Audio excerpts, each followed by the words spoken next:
വിശ്വാസികൾ യുവതീ പ്രവേശന വിലക്ക് ചോദ്യം ചെയ്ത് ഹർജി നൽകിയോന്ന് ജസ്റ്റിസ് ബി.വി. നാഗരത്ന. ക്ഷേത്രവുമായി ബന്ധമില്ലാത്തവർ നൽകുന്ന ഹർജി പരിഗണിക്കേണ്ടതുണ്ടോ എന്ന് പരിശോധിക്കണമെന്നും ജസ്റ്റിസ് നാഗരത്ന. ഡി ധനസുബോധ് ചേരുന്നുണ്ട്. ധനസുബോധ്, നേരത്തെ തന്നെ കോടതി വ്യക്തമാക്കിയതാണ് മതാചാരവുമായി ബന്ധപ്പെട്ട കാര്യങ്ങളിൽ കോടതിയെ പഠിപ്പിക്കേണ്ടതില്ല എന്ന് കൃത്യമായി തന്നെ നിലപാട് വ്യക്തമാക്കിയതാണ് സുപ്രീം കോടതി. ഇക്കാര്യത്തിൽ ജസ്റ്റിസ് നാഗരത്നയുടെ നിലപാട് എന്താണ് ഇക്കാര്യത്തിൽ? കേന്ദ്ര സർക്കാരിന്റെ വാദത്തിന്റെ ഏറ്റവും ഒടുവിലത്തെ ഒരു അവസാനത്തെ വാദം നടന്നുകൊണ്ടിരിക്കുമ്പോഴാണ് ജസ്റ്റിസ് നാഗരത്ന ഈ ഒരു ചോദ്യം ചോദിച്ചിരിക്കുന്നത്. ശബരിമല യുവതീ പ്രവേശന വിധിയുമായി ബന്ധപ്പെട്ട പുനഃപരിശോധന വേളയിൽ ഹർജിക്കാരുടെ യോഗ്യതയെക്കുറിച്ചാണ് പ്രധാനമായും ജസ്റ്റിസ് നാഗരത്ന ചില സംശയങ്ങൾ ചോദിച്ചിരിക്കുന്നത്. അതായത് ശബരിമലയിലെ ആചാരങ്ങളെ ചോദ്യം ചെയ്ത് സുപ്രീം കോടതിയെ സമീപിച്ച യങ് ലോയേഴ്സ് അസോസിയേഷൻ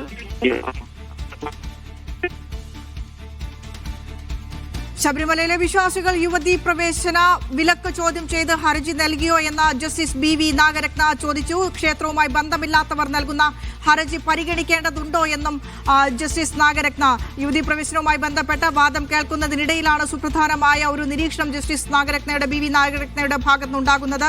ഭരണഘടനാ ബെഞ്ചിലെ ഏക വനിതാ ജഡ്ജി കൂടിയാണ് ബി.വി. നാഗരത്ന. അപ്പോൾ അവരുടെ അത്തരത്തിലുള്ള അഭിപ്രായം ആ രീതിയിൽ കൂടെ ശ്രദ്ധേയമാകുന്നുണ്ട് എന്നുള്ളത് തന്നെയാണ് പ്രത്യേകത. ഏതായാലും കേന്ദ്ര സർക്കാരിന്റെ വാദം ഇത് പുനഃപരിശോധിപ്പിക്കണം എന്ന് ആവശ്യപ്പെട്ട യങ് ലോയേഴ്സ് നൽകിയ ഹർജി അത് പരിഗണിക്കേണ്ടതുണ്ടോ എന്നാണ് ഇപ്പോൾ ജസ്റ്റിസ് ബി.വി. നാഗരത്ന ചോദിച്ചു വയ്ക്കുന്നത്.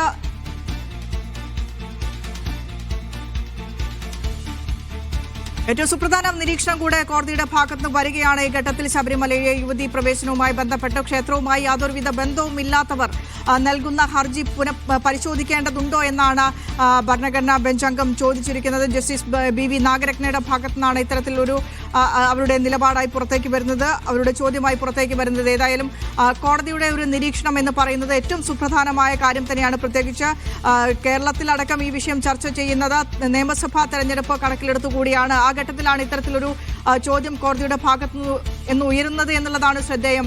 ധനസുമോദ, കേന്ദ്രത്തിന്റെ വാദം ഒതുങ്ങുകയായിരുന്നു. ഈ സമയത്താണ് പ്രധാനപ്പെട്ട ചോദ്യം ജസ്റ്റിസ് നാഗരത്ന ചോദിച്ചത്. ഇതിന്റെ ഒറിജിനൽ ഹർജിക്കാർ ആരാണ്? കാര്യം 53 പേരാണ് ഇതുമായി ബന്ധപ്പെട്ട ഹർജി ഒരു പക്ഷത്തും മറ്റു പക്ഷത്ത് 12 പേരാണ് സമർപ്പിച്ചിരിക്കുന്നത്. യഥാർത്ഥ കക്ഷികൾ ആരാണ് എന്ന് ചോദിച്ചപ്പോഴാണ് ഇത് യങ് ലോയേഴ്സ് അസോസിയേഷനാണ് യഥാർത്ഥ ഹർജിക്കാർ എന്നുള്ളൊരു കാര്യം കേന്ദ്ര സർക്കാരിന് വേണ്ടി ഹാജരായ സോളിസിറ്റർ ജനറൽ ചൂണ്ടിക്കാണിച്ചിരുന്നു. ഇവർ യഥാർത്ഥ ഒരു ഭക്തന്മാരാണോ എന്നുള്ളൊരു കാര്യമായിരുന്നു ആദ്യത്തെ ചോദ്യം.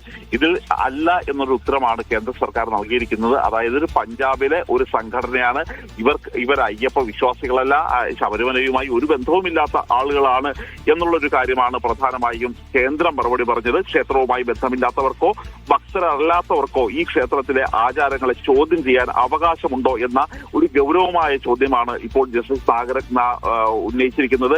ഒരു ഭക്തനല്ലാത്ത വ്യക്തി നൽകുന്ന ഹർജി ഇത്തരം വിഷയങ്ങളിൽ കോടതി സ്വീകരിക്കണോ, അതാണ് ആദ്യം പരിഗണിക്കേണ്ടത് എന്നുള്ളൊരു കാര്യം തന്നെയാണ് ജസ്റ്റിസ് നാഗരത്ന ചോദിച്ചിരിക്കുന്നത്.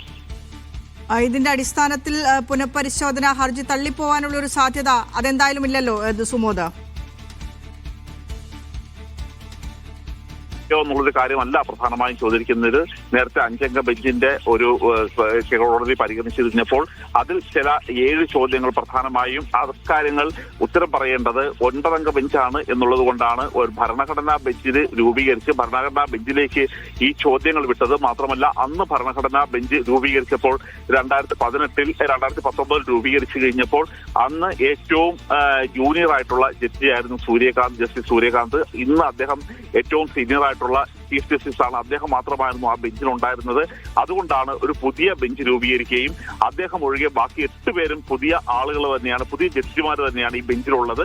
അങ്ങനെയുള്ള ഒരു ബെഞ്ചിന്റെ വ്യക്തമാണ്. ഏതായാലും ശബരിമലയിലെ യുവതീ പ്രവേശനവുമായി ബന്ധപ്പെട്ട ക്ഷേത്രവുമായി ബന്ധമില്ലാത്തവർ നൽകുന്ന ഹർജി പരിഗണിക്കേണ്ടതുണ്ടോ എന്നൊരു സുപ്രധാന നിരീക്ഷണമാണ് ഭരണഘടനാ ബെഞ്ച് അംഗം കൂടിയായ ജസ്റ്റിസ് ബി.വി. നാഗരത്നയുടെ ഭാഗത്തുണ്ടാകുന്നത്.